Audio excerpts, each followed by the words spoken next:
Hello and welcome to UPSC Prep.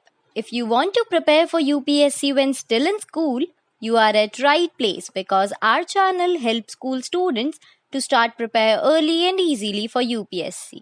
The recommended books for covering the syllabus of Science and Technology are General Sciences for Civil Services Preliminary Examinations by S.A. Majid and Science and Technology by Kalpana Rajaram.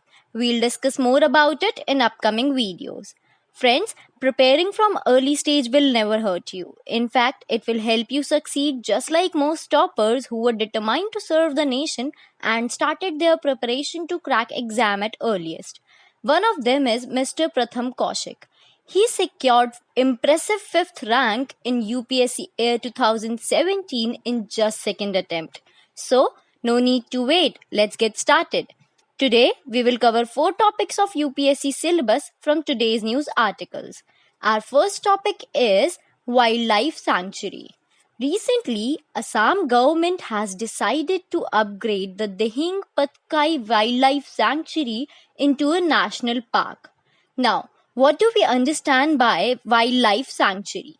See, wildlife sanctuary is an area where animal habitats and their surroundings are protected in their natural environment from any sort of disturbance.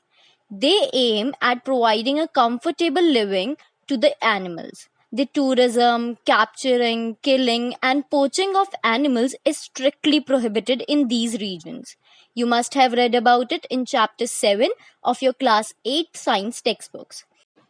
Now, let's solve related prelims previous year question from 2017. Recently, there was a proposal to translocate some of the lions from their natural habitat in Gujarat to which one of the following sites? A. Corbett National Park, B. Kunopalpur Wildlife Sanctuary, C. Madumalai Wildlife Sanctuary, D. Sariska National Park. The correct answer is option B. Our next topic is Right to Education Act.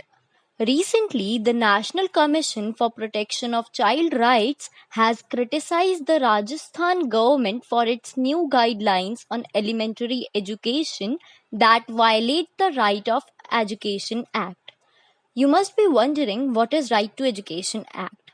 Well, the Right to Education Act or the Right of Children to Free and Compulsory Education Act was passed by the Parliament in August 2009 and came into force in 2010 to incorporate education as a fundamental right of every children by inserting Article 21A in the Indian Constitution. According to this act, the government should ensure admission, attendance and completion of elementary education by all children falling in the age of 6 to 14 years. You must have read about it in chapter 5 of your class 9th political science textbooks. Now, let's take up related prelims practice question. Which among the following is the correct age limit for free and compulsory education under Right to Education Act? A. Between ages of 6 and 14. B. Between ages of 6 and 15. C. Between ages of 5 and 14. D. Between ages of 5 and 15. The correct answer is option A.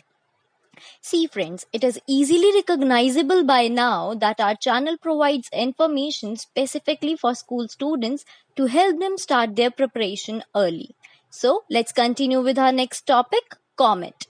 The recently discovered comet named Neowise will make its closest approach to the Earth at a distance of 64 million miles while crossing Earth's outside orbit on 22nd July 2020.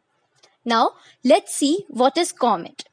Well, comet refers to the celestial bodies made up of dust, ice and rock materials that have eccentric orbits. They are the debris left over from the formation of moon and planets. The distinguishing feature of a comet is its tail and head known as coma that is formed when its ice melts and vaporizes while approaching the sun. You must have read about it in chapter 17 of your class 8 science textbooks. Now, let's take up related prelims practice question. What are comets made up of? A. Metal only. B. Ice only. C. Ice, dust and rock. D. Metal and ice.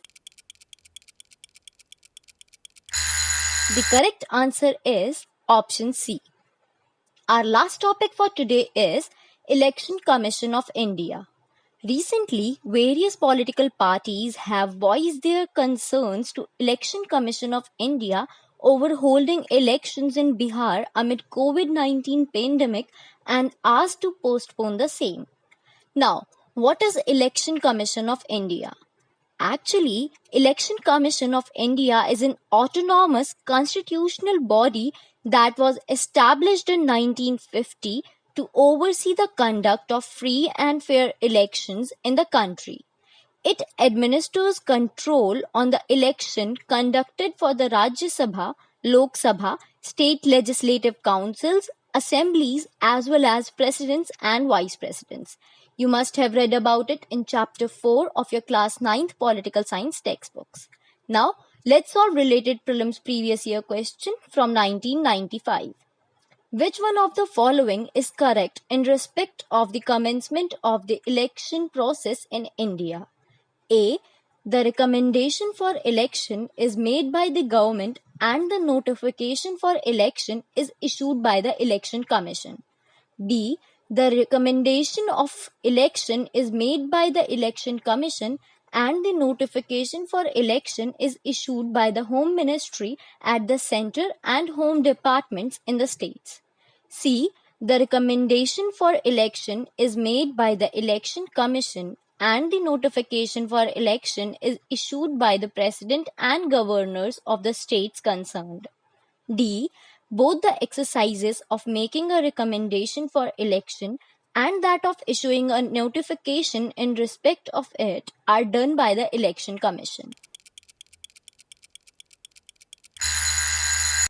The correct answer is option C. And with this, today we just scored total 8 marks in India's one of the most prestigious exam. That was all for today. Thank you for watching. Please like, share and subscribe for more freshly brewed content.